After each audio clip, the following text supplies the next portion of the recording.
মুসল্লিয়ান, মঞ্চে উপবিষ্ট জাতীয় নেতৃবৃন্দ, ওলামা মাশায়েখ, পীর মাশায়েখ, অত্র মাদ্রাসার ছাত্রবৃন্দ, আসসালামু আলাইকুম ওয়া রাহমাতুল্লাহি ওয়া বারাকাতুহু।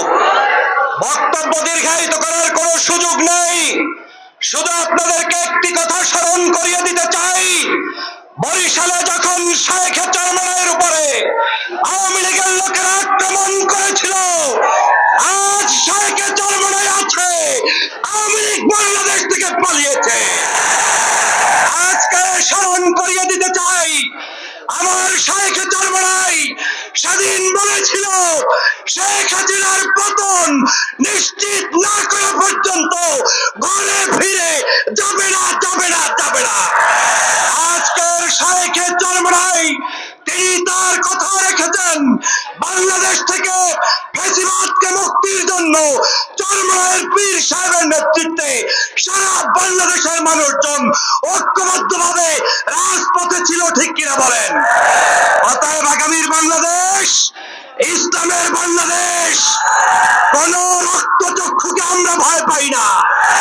মুসলমানদের ঐক্য দেখে যাদের ঘুম নষ্ট হয়েছে, ওই সকল সহভাগীদেরকে বলে দিতে চাই, এই বাংলাদেশ মসজিদের বাংলাদেশ, এই বাংলাদেশ মাদ্রাসার বাংলাদেশ, এই বাংলাদেশ কলেমার বাংলাদেশ, এই বাংলাদেশ ইসলামের বাংলাদেশ।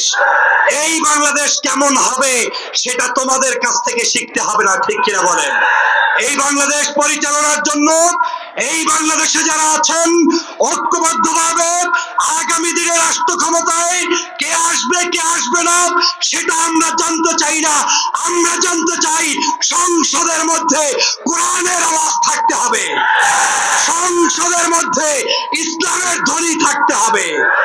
অতএব যারা যারা ইসলামকে প্রতিষ্ঠিত করতে চান, দাঁড়িয়ে নারায়ে তাকবীরের ধ্বনি দিতে হবে, মন খুলে তাকবীর দিতে হবে।